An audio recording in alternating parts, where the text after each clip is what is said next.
حضرت موسیٰ علیہ السلام کا زمانہ مبارکہ ہے. ایک شخص نے اپنے کزن کو، اپنے چچا کے بیٹے کو، چچا زاد کو قتل کر دیا اور خود ہی اس کا مدعی بن کے حضرت موسیٰ کے پاس آیا کہ بتائیے جناب میرے اس بھائی کو کس نے قتل کیا ہے؟ حضرت موسیٰ نے ایک سادی سی بات کی. کیا فرمایا؟ وَإِذْ قَالَ مُوسَىٰ لِقَوْمِهِ إِنَّ اللَّهَ يَأْمُرُكُمْ أَن تَذْبَحُوا بَقَرَةً.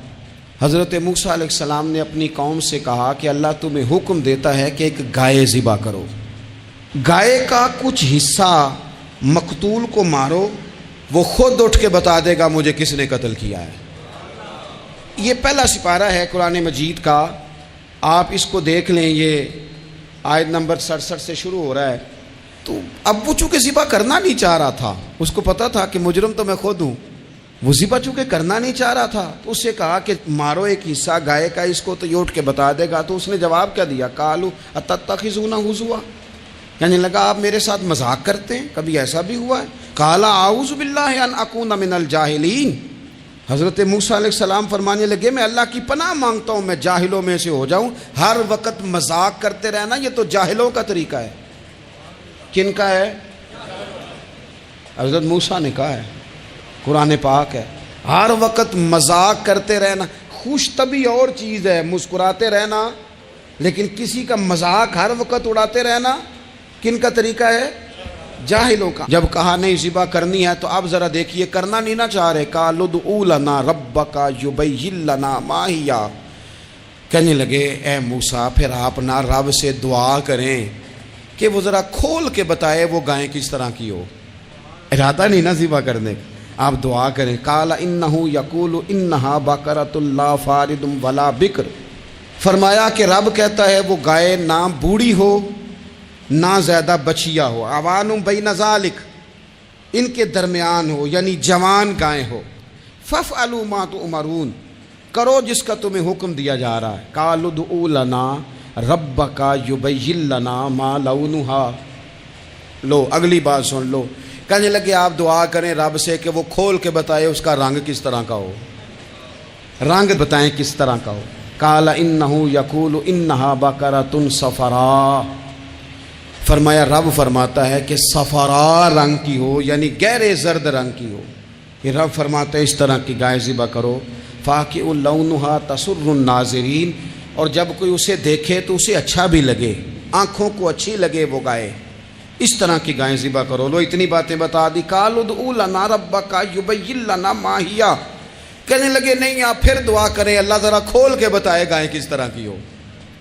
ان البقرہ تشابہ علینا، ہمیں ذرا گائیں پر شبہ پڑ گیا ہے کس طرح کی ذبح کرنی چاہیے. وَإِنَّا انشاءاللہ لمہتدون، اگر اللہ نے چاہا تو ضرور ہم ہدایت پا جائیں گے. پھر اللہ تعالیٰ نے فرمایا کہ قال انہ یقول انہا بقرۃ لا ذلول تثیر الارض، گائیں اس طرح کی ہو کہ وہ کبھی کھیتی میں نہ چلائی گئی ہو، یعنی اس کو کبھی کام نہ اس سے لیا گیا ہو. بیل کو لوگ لگاتے تھے نا، جو کام آج ٹریکٹر سے لیا جاتا ہے وہ گائے بیل سے لیا جاتا تھا. تو وہ کھیتی باڑی کے کام نہ اس کو لگایا گیا ہو. ولا تسقی الحرث، اور نہ اس سے پانی نکالا گیا ہو، نہ کھیت چلانے ہل چلانے میں لگائی گئی ہو. اور وہ جو کنواں ہوتا تھا جس کے گرد گائیں گھومتی تھی، تو کہا وہ بھی کام اس نے نہ کیا ہو گائے نے. مسلمۃ لا شیۃ فیہا، وہ ہر عیب سے پاک ہونی چاہیے. قالوا الآن جئت بالحق، اب کہنے لگے اب آپ صحیح بات لے کے آئے، اب سوال ختم ہو گئے نا. کہنے لگے اب آپ بات فذبحوہا، انہوں نے ذبح کر دی. وما کادوا یفعلون، پر ایسا کرتے نظر آتے، لگتا نہیں تھا کریں گے ذبح پر ذبح.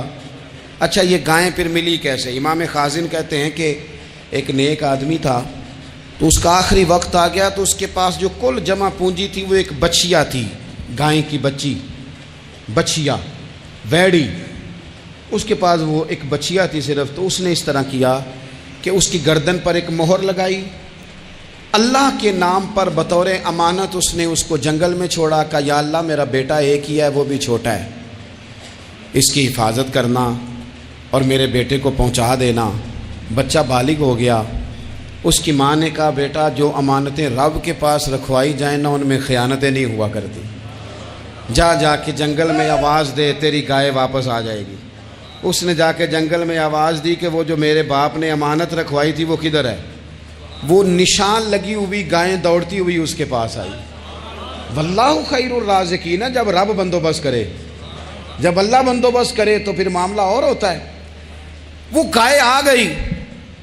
اب اس نے کیا کیا اس نوجوان نے کہ وہ گائے گھر لایا، ماں سے آ کے کہا کہ اماں یہ تو اللہ نے فضل کر دیا۔ ماں کہنے لگی پتر حالات ہمارے خراب ہیں، منڈی میں لے جا اسے بیچ دے، لیکن سودا میری مرضی کے بغیر طے نہ کرنا۔ کس کی مرضی کے بغیر؟ کس کی؟ اماں کی مرضی۔ اور سنو یار، تھے کچھ لوگ جن کو لوگوں نے تانے بھی دیے کہ تم ماں کے پیچھے لگ گیا ہے، لوگوں نے بڑا کچھ کہا، پر جو ماں کی مرضی پہ لگیں ناکام نہیں ہوتے زندگی میں۔ یہ دیکھو ماں کی مرضی پہ لگا۔ اس کی قیمت کتنی تھی گائے کی؟ بڑی مہنگی تھی، پر 3 دینار کی تھی۔ منڈی میں لے گیا، 3 دینار اس کی قیمت لگ گئی۔ تو ماں نے کہا تھا میری مرضی کے بغیر سودا نہ کرنا۔ اب بچے تو نہیں نا مانتے، اماں کو کیا پتا باہر بزنس کیا ہے، لین دین کیا ہے، پر ماں نے کہا تھا میری مرضی۔ بندہ دے رہا ہے اسے 3 دینار، اس نے کہا جی میں نے طے تب کرنا ہے، ڈن تب کرنا ہے، پہلے اماں سے پوچھنا ہے۔ گھر جا کے اماں سے پوچھا، اماں کہنے لگی دے دے۔ واپس آیا تو اس نے کہا کہ میں 6 دینار دیتا ہوں پر میری شرط ہے، ماں سے نہیں پوچھنا۔ اس نے کہا تو 12 بھی دے، ڈن تب بھی ہونا ہے جب اماں نے کہنا ہے۔ وہ جب اس طرح کی اس نے گفتگو کی، واپس اپنی والدہ کے پاس گئے، کہنے لگے اماں سمجھ نہیں آتی، 3 دینار کی گائیں بندہ 12 میں خریدنے کو تیار ہے، شرط لگاتا ہے کہ اماں سے نہیں پوچھنا۔ تو والدہ کہنے لگی پتر پہلے اس سے جا کے پوچھ کیا وہ ہے کون؟ یہ کوئی روحانی معاملہ ہے، کوئی غیبی مدد ہے، پوچھ۔ اس سے جا کے پوچھا تو وہ کہنے لگا میں تو فرشتہ ہوں اللہ کا، تو نے گائیں بیچنی نہیں، اس لیے کہ تیرا باپ بھی نیک ہے، تیری ماں بھی نیک ہے، رب تیرے رزق میں برکت پیدا فرمانا چاہتا ہے۔ ماں باپ نیک ہونا رزق میں برکت ہو جاتی ہے۔ ماں باپ نیک ہوں، ان کی صالحیت کا اثر پہنچتا ہے بچوں تک۔ رزق حلال کما کے لانے والے ہوں تو گھر میں برکت ہوتی ہے۔ جا کے کہا کہ تیرے ماں باپ نیک تھے، اسے نہ بیچنا گائے کو، تو کیا کریں؟ کہنے لگے بنی اسرائیل والے سوال کر کر کے خود مشکل میں آ گئے۔ اب وہ ایسی گائے جو جوان بھی ہو، یہاں تو ہر غریب آدمی اپنی گائیں یہاں لگا دیتا ہے، کھیتی باڑی میں یہاں لگا دیتا ہے، کنویں میں پانی نکالنے میں، تو یہاں تو ہر ایک کی گائیں، تو ایسی گائیں جس کا رنگ بھی اتنا پیارا ہو، زیادہ بوڑھی زیادہ بچی بھی نہ ہو، اور ابھی تک کھیت میں بھی نہ لگی ہو، وہ سوائے تیرے کہیں نہیں ہے۔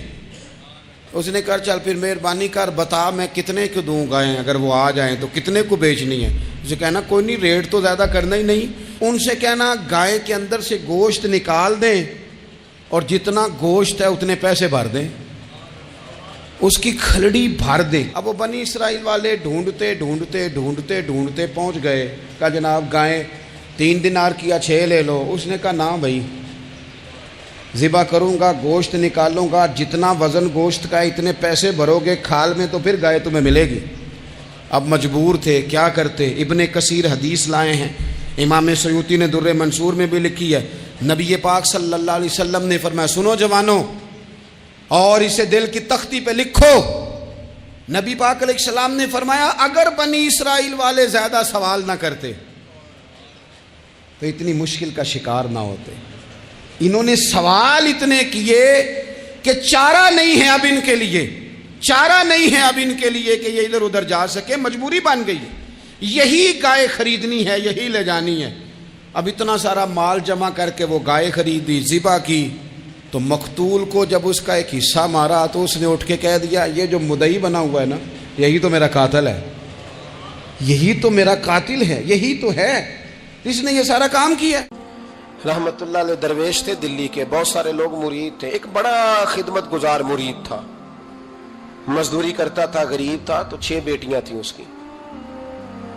حضرت صاحب کے پاس روز آ کے کہتا حضور بچیوں کے لیے دعا کرے، اللہ کوئی اسباب پیدا کر دے، ایک بچی کی شادی کا خرچہ 1000 دینار ہے اور میں غریب ہوں، حضرت صاحب دعا کر دیتے۔ خانقاہ شریف کے تھوڑے ہی فاصلے پر حضرت جہاں بیٹھ کے مریدوں کی تربیت کرتے تھے، اس سے تھوڑا ہی فاصلے پر نا ایک عیسائی رہتا تھا، بڑا مالدار تھا، بڑی سارے اونٹ، گائیں، بھیڑ، بکریاں رکھی ہوئی تھی، اور حضرت شرف الدین رحمت اللہ علیہ کی بڑی مخالفت کرتا تھا۔ اور یہ جو آپ کا غریب مرید تھا یہ اس کا پڑوسی تھا، ایک دن بلا کے نا ان کو کہنے لگا کہ تو کدھر جا کے جو ہے وہ ٹکرے مار رہا ہے، وہاں سے کچھ نہیں ملنے والا، وہ تجھے کیا دیں گے جن کی خانقاہ خود چندے پہ چلتی ہے، مدرسہ چندے پہ چلتا ہے، مسجد چندے پہ چلتی ہے، تیری بیٹی کا معاملہ کہاں حل ہوگا؟ تو اس درویش نے کہا کہ تو میرے پیر کو نہیں جانتا، تو مجھے میرا محبوب نہیں ڈٹھا، تو پتہ نہیں نا، تو اس رستے کا مسافر نہیں، تو نہیں جانتا، ان کا بس چلے نا تو وہ ہر قیمت میں میری بیٹیوں کی شادی کرا دیں۔ اب وہ عیسائی تھا، کہنے لگا اچھا چلو ٹھیک ہے، اگر اتنی بات ہے نا تو جاؤ ان سے جا کے کہہ دو کہ 6 سال کے لیے میرے ساتھ معاہدہ کر لیں، وہ میرے جانوروں کو چارہ ڈال دیا کرے، 6 سال ڈیوٹی کرے، میں 6000 دینار دے دیتا ہوں، وہ میرے ساتھ 6 سال میرے جانوروں کو چارہ ڈالے، رکھتے ہیں نا آپ چارہ ڈالنے کے لیے ایڈوانس پیسے دے کے، اب تو لوگ انہیں بھی غلام ہی بنا لیتے ہیں، بڑی تھوڑی تنخواہ دیتے ہیں، ظلم کرتے ہیں، پورا معاوضہ نہیں دیتے۔ حضرت شیخ شرف الدین کے بارے میں وہ کہنے لگا جا اپنے پیر سے جا کے کہہ کہ میرے جانوروں کو 6 سال چارہ ڈالے، میں 6000 دے دیتا ہوں، تو جو کہتا ہے ہر قیمت پہ جانے کو تیار ہے۔ اس نے جب یہ بات کی تو مرید نے ناراض ہو گیا، وہ لڑائی ہو گئی، گریبان پکڑ لیا، جھگڑا ہوا، بات بڑی دور گئی، اس طرح کی بات کرتا ہے میرے حضرت کے بارے میں، تیرے جیسے کئی میں وہاں کام پہ رکھا دوں۔ جب وہ بڑی بحث ہوئی، بات محلے میں علاقے میں پھیل گئی، دنیا نے سن لی تو شیخ شرف الدین تک بھی پہنچ گئی، اس طرح جھگڑا ہوا ہے۔ لوگ سو گئے عشاء کی نماز کے بعد، حضرت صاحب نے نا سر پہ کپڑا لیا، اس عیسائی کے دروازے پہ دستک دی، وہ باہر آیا، فرمانے لگے لوگ تو سوچ سمجھ کے ملازم رکھتے ہیں، تو نے بھی تو سوچ ہی لیا ہوگا تبھی تو مجھے آفر کی ہے، تو اپنی آفر پہ قائم ہے، واقعی مجھے رکھ لے گا اور 6000 دینار دے دے گا؟ کہنے لگا جا بابا کام کر اپنا۔ فرمایا نہیں، تو نے اتنے لوگوں میں بات کی، اتنی بحث ہوئی، تو قائم ہے؟ کہنے لگا میں تو قائم ہوں پر آپ نے نہیں قائم رہنا۔ فرمایا میں سوچ سمجھ کے آیا ہوں۔ اس نے کہا آپ ڈیوٹی کریں گے، بھینسوں کو چارہ ڈالیں گے؟ فرمایا ایک شرط، بس جب اذان ہو جائے نا تو مجھے رب کی نماز پڑھنے کی اجازت دے دینا، باقی صبح و شام جو تو کہے گا۔ اگر اس غریب کی بیٹیاں بیائی جائیں تو مجھے اور کیا چاہیے، اس کی 6 بیٹیوں کا بوجھ ہے اس کے سر پہ، تو مجھے رکھ لے۔ اللہ اکبر۔ وہ کہنے لگا چلے پہ میرے ساتھ خط بندگی کر لیں، آج کل ہم اسٹام کرتے ہیں، اس زمانے میں خط بندگی ہوتا تھا، غلامی کا خط، قاضی شہر کے پاس، یعنی اس کا خیال تھا کہ چلو اسٹام کی بات کروں گا تو بھاگ جائیں گے۔ فرمایا چل میں تیار ہوں۔ قاضی تک گئے، طے ہو گیا، 6000 دینار دے دیے۔ حضرت نے مرید کو بلایا، فرمایا پتر یہ لے جا، جا میری بیٹیوں کو روانہ کر دے۔ کہنے لگا حضور یہ کیا کر رہے ہو آپ، کچھ سوچیں۔ فرمایا یار جب تجھے بیٹا بنا لیا تو پھر میری پوتیاں تو لگتی ہیں نا، میرا حق تو بنتا ہے نا، جا کے ڈیوٹی کر، ان کو بیاہ دے۔ بات پھیل گئی، بادشاہ بھی عقیدت مند تھا، وہ 12000 دینار لے کے پہنچا۔ کیا بتاؤں ان رب کے بندوں کا دل کیسا ہوتا ہے، کیا درد ہوتا ہے، کیا رنگ۔ 12000 دینار لے کے بادشاہ آیا اور آ کے حضرت کو پیش کیے کہ حضور آپ دیں اس عیسائی کو ڈبل دیں اور جائیں کام کریں۔ آپ فرمانے لگے تو پیسے دے، شرطیں نہ لگا، میرا جہاں دل کرے گا میں خرچ کروں گا، مجھے تو مزہ ہی اب آنے لگا ہے، ابھی تو لطف آ رہا ہے، ابھی تو ذائقہ آیا ہے کچھ کرنے کا، پیسے دینے ہیں تو دے، پابندی نہ لگا، جہاں میرا دل کرے گا میں۔ اس نے کہا حضور ٹھیک ہے رکھ لیں۔ حضرت نے فجر مسجد میں پڑھی، جیب میں 12000 دینار تھے، اعلان فرمایا بھی کسی اور کی بیٹی بھی بیٹھی ہے تو پیسے میرے پاس ہیں۔ وہ 12000 دینار بھی بانٹ دیا، اور 12000 دینار بانٹ کے نا تو پھر چلے گئے کھیت میں چارہ کاٹنے۔ اس عیسائی کو کسی نے بتلایا کہ ان کے پاس تو 12000 آیا ہے پر تجھ سے جان نہیں چھڑائی انہوں نے، کہ وعدہ یہ ہوا تھا کہ 6 دیں گے تو جائیں گے، جب تک دیں گے نہیں تیرے گھر میں کام کریں گے۔ وہ نا چارہ کاٹ رہے تھے، حضرت صاحب تو وہاں پہنچ گیا، دور جا کے کھڑا ہو گیا، کہنے لگا بابا پہلے تو میں نے مسلمانوں کے اخلاق سنے تھے، اب تو میں نے دیکھ بھی لیے، پر یہ بتا جب 12000 آیا تھا جان کیوں نہیں چھڑائی؟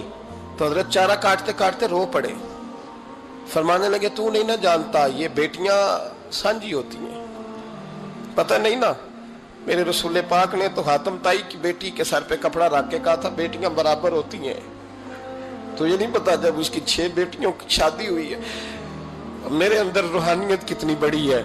فرمایا پھر 12000 آیا ہے تو 2-4 بچیاں پھر گئی ہیں، تو یہ نہیں پتا میں اندر سے راضی کتنا ہوں۔ میں تیری نوکری کرتا رہوں گا. پتہ نہیں اللہ کتنی بیٹیوں کو بیاہ دے گا. اتنا رویا وہ عیسائی کے پیروں میں بیٹھ گیا, کہنے لگا بابا میں نے تیری مخالفت کی ہے پر تیرے قریب آ کے پتہ چلا ہے کہ تو بہت اونچے اخلاق کا مالک ہے, اور اگر تیرا یہ مقام ہے تو تجھے اخلاق سکھانے والے محمد عربی کی شان کتنی ہوگی. ظالم کی بولیے جاتے نہیں لوگ جھوٹے گواہ بن کے. وکیل صاحب کو نہیں پتا ہوتا کہ یہ بندہ مجرم ہے جو میرے پاس آیا. کیا مجرموں کے وکیل نہیں ہوتے؟ بولے تو اس کو پتہ نہیں ہوتا وکیل صاحب کو کہ یہ صاحب مجرم ہے, میرے پاس مقدمہ لے کے آئے. اور اگر بے ادبی نہ ہو جائے تو میرا خیال ہے قاضی عدالت کو بھی پتہ ہوتا ہے کہ مجرم کون ہے اور مظلوم. میرے نبی پاک صلی اللہ علیہ وسلم نے اس قدر زیادہ سختی فرمائی اس مسئلے میں. فرمایا جس کو پتا تھا کہ فلاں آدمی ظالم ہے, ظلم کر رہا, پھر وہ ظالم کا گواہ بنا یا اس نے ظالم کی مدد کی, کتنی کی؟ شارحین لکھتے ہیں چاہے اس نے ایک جملہ بول کے کی, چاہے ایک, سارے بولیے, چاہے ایک غریب کو اس نے ظلم کیا تو کہتے ہیں علاج یہ سی, چاہے ایک جملہ بول کے کی. شارحین اس حدیث کی شرح میں لکھتے ہیں ایک جملہ بول کے چاہے مدد کی. جس بندے نے کسی ظالم کی مدد کی کسی مقدمے میں یا کسی صورت میں اور اسے پتا تھا یہ ظالم ہے, میرے نبی پاک صلی اللہ تعالی علیہ وسلم فرماتے ہیں اگر اس نے مدد کی, ابھی ظالم کی بات نہیں ہو رہی, ظالم کے مددگار کی بات ہو رہی, اگر کسی نے ظالم کی مدد کی تو حضور فرماتے ہیں خدا بھی اس سے بری و ذمہ ہے, رسول بھی اس سے بری و ذمہ ہے. سنبھال کے رکھے اپنی نمازیں, قربانیاں, حج, زکوٰۃ سنبھال کے رکھے.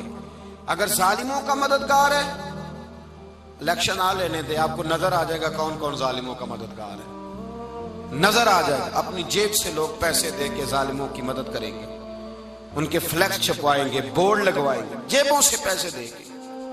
ہم نے خود آگ لگائی ہے چمن میں اپنے, بے سبب گردشی ایام کو الزام نہ دو, ہم نے خود نور کا ظلمت سے کیا ہے سودا, کر کے توہین سحر شام کو الزام نہ دو.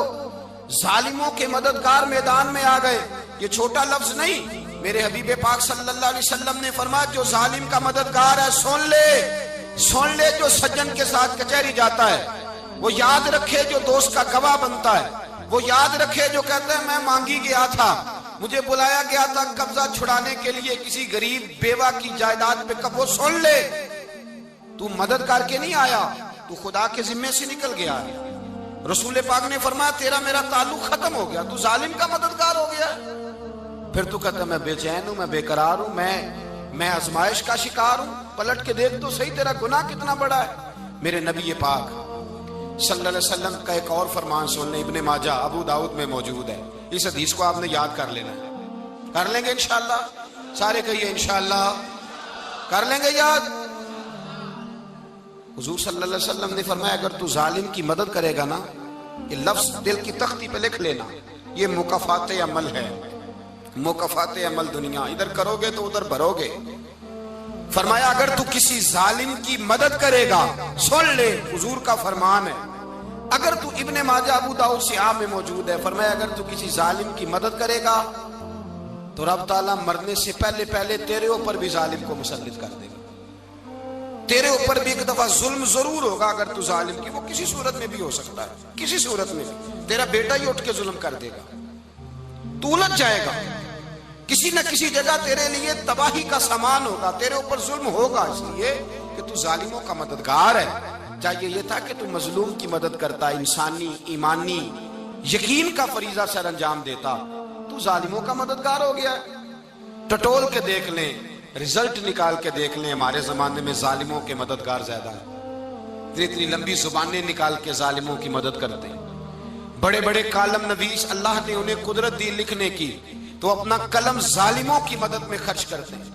وہ لوگ جن کو اللہ تبارک و تعالیٰ نے قدرت دی, ہمت دی, طاقت دی, کچھ لوگ ان کے حلقہ احباب میں وہ اپنے لوگوں کو استعمال کر کے ظالموں کی مدد کرتے ہیں, ظالموں کی مدد کرتے ہیں. میرے نبی کریم سید عالم نور مجسم صلی اللہ علیہ وسلم نے فرمایا اگر تو نے ظالم کی مدد کی تو جب تک تو توبہ نہیں کرے گا رب تجھ سے ناراض ہی رہے گا.